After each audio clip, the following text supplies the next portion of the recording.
नमस्कार, संतोष की रिपोर्ट में आप सबों का स्वागत है और मैं हूं संतोष सिंह। और आज हम संतोष की रिपोर्ट में चर्चा करने जा रहे हैं कि बिहार का 2 फेज का इलेक्शन हो चुका है। दोनों फेज में कौन जीतेगा कौन हारेगा उसके भाग्य का फैसला ईवीएम में बंद हो चुका है। लेकिन एक सवाल बार बार लोगों के जहन में आ रहा है कि आखिर सिर्फ मौसम की वजह से, गर्मी की वजह से ही लोग वोट करने नहीं जा रहे हैं या फिर कुछ और वजह है। क्योंकि 2 ऐसी कॉन्स्टिट्यूएंसीज हैं जो कॉन्स्टिट्यूएंसीज संघ और बीजेपी के लिए बहुत ही अनुकूल है और जहां बरसों से काम संघ और बीजेपी का चल रहा है। संघ का तो बरसों से काम चल रहा है।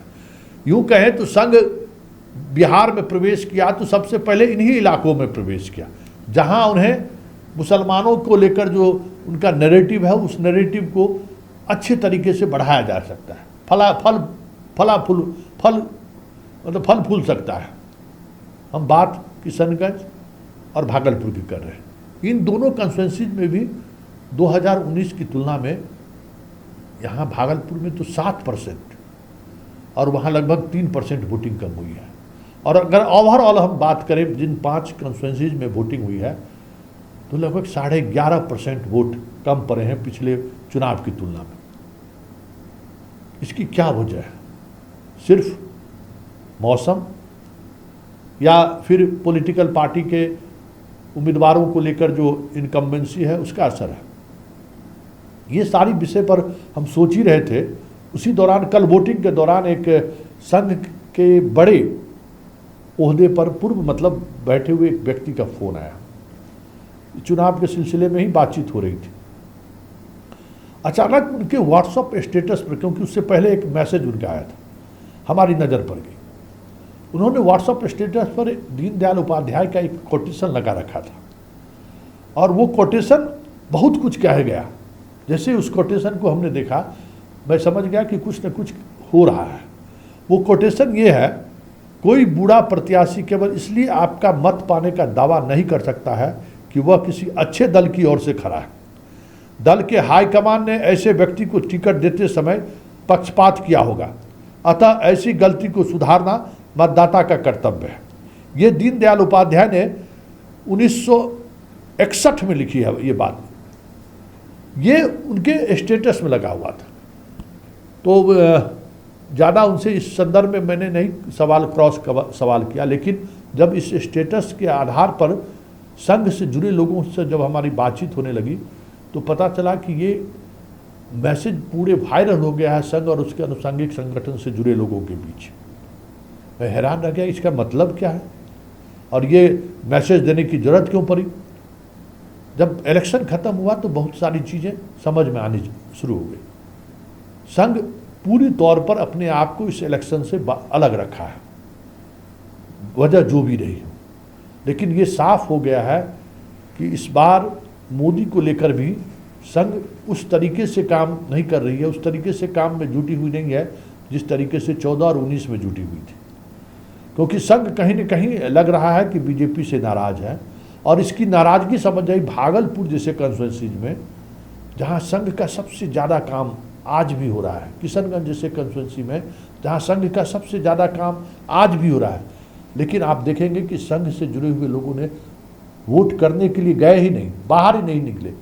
दूसरे वोटर को निकालने की बात तो दूर, खुद बाहर नहीं निकले।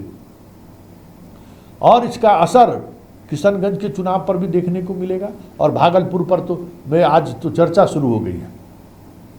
तो इसकी वजह क्या हो सकता है? संघ अपने आप को क्यों इस चुनाव से अपने आप को अलग कर रखा है या क्यों इस चुनाव को लेकर इस तरीके का व्हाट्सएप मैसेज को प्रसारित कर रहा है?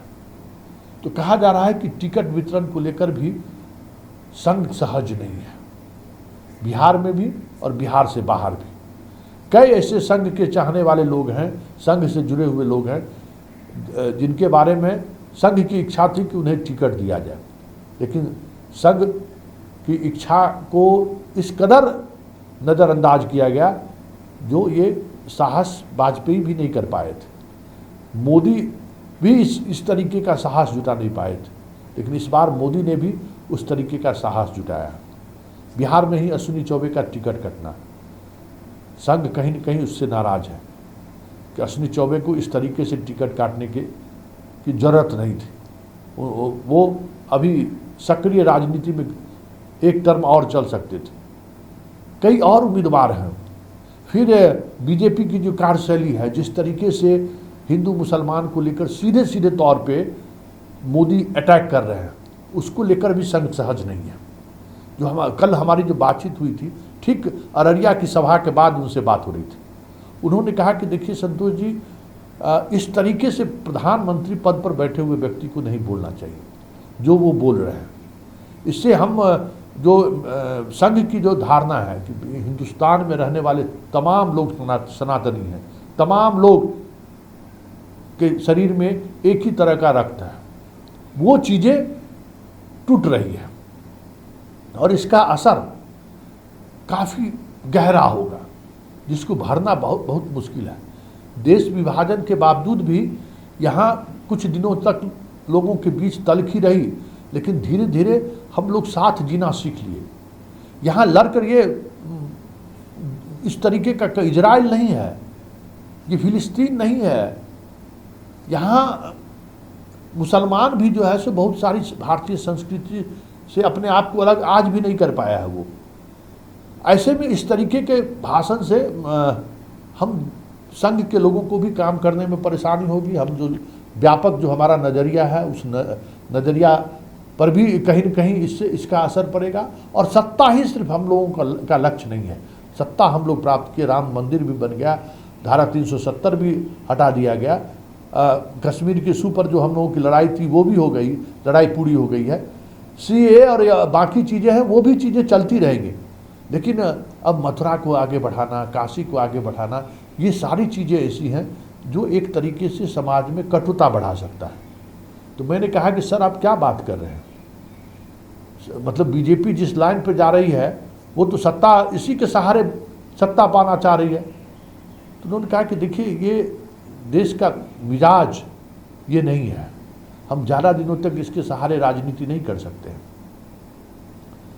तो बहुत सारी बातें उनसे हुई और ये संकेत उन्होंने कहीं न कहीं उनके बातचीत से ये लग गया कि संघ इस बार के चुनाव में बहुत कम ऐसे उम्मीदवार हैं जिनको लेकर वो दिलचस्पी दिखा रहा है। और वोटिंग परसेंटेज कम होने के पीछे एक बड़ी वजह हमें लगता है कि संघ की उदासीनता है, क्योंकि जितने भी पन्ना प्रमुख हैं, जितने भी संगठन से जुड़े हुए लोग हैं, वो कहीं न कहीं संघ और संघ के शाखा से निकले हुए लोग हैं, संघ की विचारधारा से प्रभावित लोग हैं। और वो अगर उदासीन हुआ तभी ये स्थिति बनी है वोटिंग परसेंटेज की। अब इसका आने वाले फेज में और स्पष्टता की चीज़ें सामने होंगी, लेकिन ना तय है कि संघ की बेरुखी की खबर सिर्फ भागलपुर से नहीं है। संघ की इस बेरुखी की खबर यूपी से भी है, MP से भी है, पूरे देश से ये खबर आ रही है। क्योंकि जब मैंने इस दीनदयाल उपाध्याय के इस विचार को लेकर संघ के लोगों से हमने जब कहा कि ये फेक तो नहीं है, तो उन्होंने कहा नहीं फेक नहीं है, ये तो अभी सबके व्हाट्सएप ग्रुप पर चल रहा है। मतलब पूरे देश में इस तरीके की जो भी संघ से जुड़े हुए लोग हैं उनके बीच ये चर्चा है कि अगर उम्मीदवार सही नहीं है तो वोट मत करिए, उसे उम्मीदवार को आप हराइए, ताकि सत्ता में बैठे लोगों को महसूस हो कि उम्मीदवार चयन में उनकी मनमानी नहीं चलेगी। उम्मीदवार ऐसे लोगों को बनाइए जो जनता के बीच रहे, जनता के लिए रहे।